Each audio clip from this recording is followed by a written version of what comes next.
The wind howled like something alive, slamming against the old farmhouse as thunder cracked across the valley. In the middle of that chaos stood a single father named Cole Harrison, a war veteran who had already survived 10 lifetimes worth of storms. But nothing prepared him for the sight that appeared on his dark, rain-lashed driveway. 15 roaring motorcycles, headlights burning through the sheets of rain, and the unmistakable leather patches of the Hells Angels. For a moment, Cole felt the same instinctive rush of danger he had felt on the battlefield. But then he saw the way the riders swayed, soaked and exhausted, and how the storm threatened to swallow the road whole. A man who had spent years protecting others did what came naturally to him.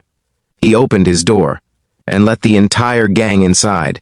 If you believe the world still needs kindness, second chances, and humanity even in the strangest moments, please like this video, leave a comment, share it with someone, and subscribe. Your support helps keep stories like this alive. The rain raged harder as the men filed into the house, dripping water across the wooden floors. They were big, huge, even, tattooed, worn by the road, and carrying the heavy energy of men used to being judged before they even spoke.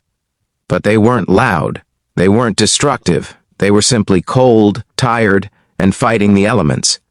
And Cole, who had seen men break down in the middle of dust storms in Afghanistan, recognized the look of people hanging by a thread. His daughter, Lily, only 9 years old and brave in ways she didn't yet understand, peeked from behind the kitchen counter. She had never seen men like this. Her small heart raced, but she trusted her dad the way a soldier trusts his armor. If he wasn't afraid, she wouldn't be either. Cole guided the bikers in with the disciplined calm of a man who had led teams through burning cities. He gave them towels, handed out the extra blankets he and Lily had collected over the years, and ushered them near the fireplace. The room filled with the scent of rain-soaked leather and the quiet gratitude of 15 men who knew they would have been stranded, or worse, if not for the single father who had opened his home.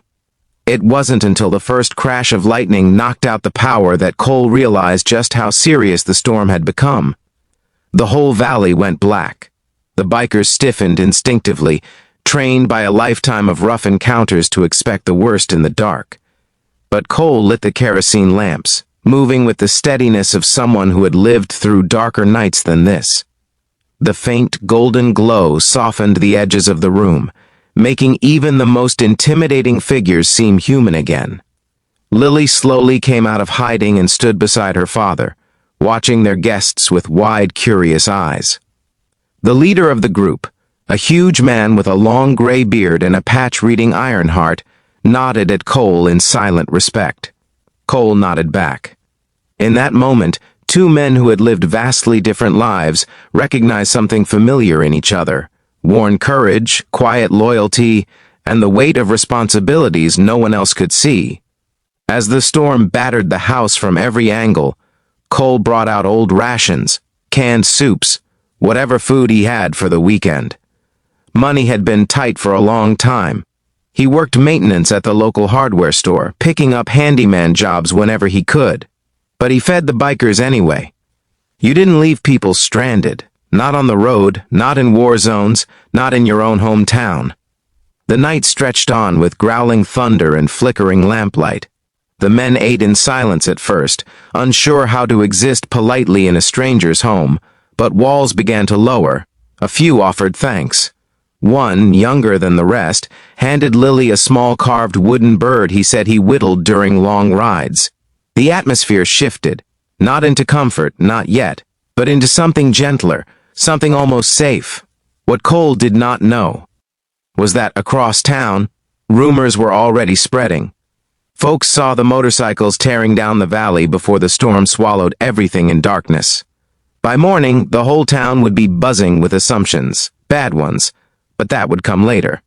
For now, the farmhouse became a quiet sanctuary, lit only by fire and the rare laughter of men who weren't used to being welcomed anywhere without suspicion. And as midnight crept past, one by one, the bikers fell asleep. Some on the sofas, some in corners, some resting their backs against the walls, like they had done 1,000 times before on open roads. Cole didn't sleep.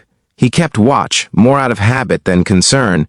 Years of military training had wired him to guard what he loved most, Lily and the fragile peace he was building for her.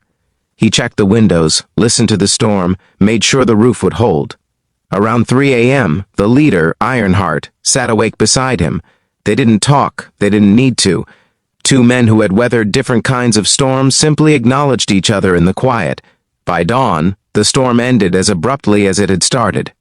The bikers woke slowly, stiff from sleeping in awkward positions but alive, safe, and deeply grateful.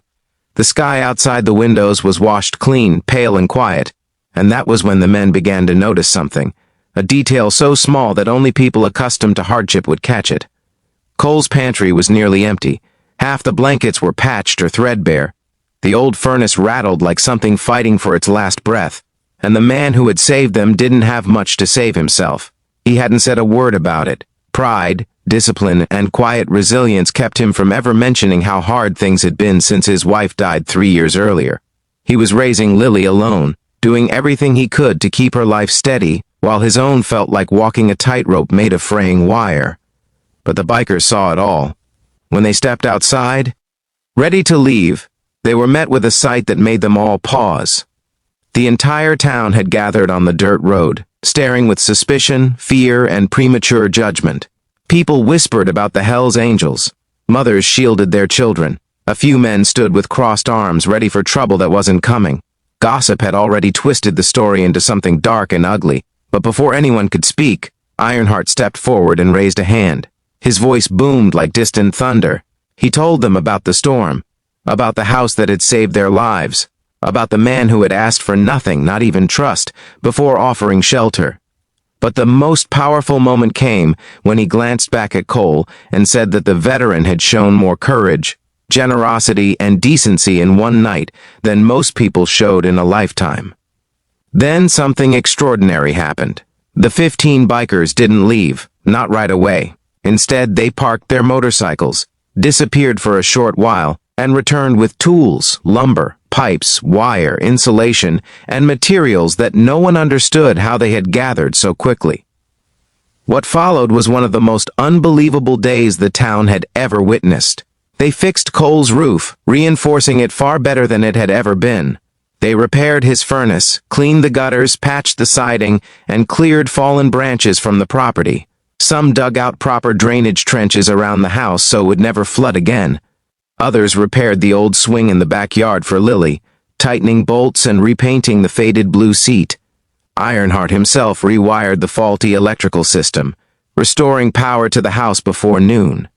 And when Cole tried to protest, when he insisted they didn't owe him anything, Ironheart simply put a hand on his shoulder.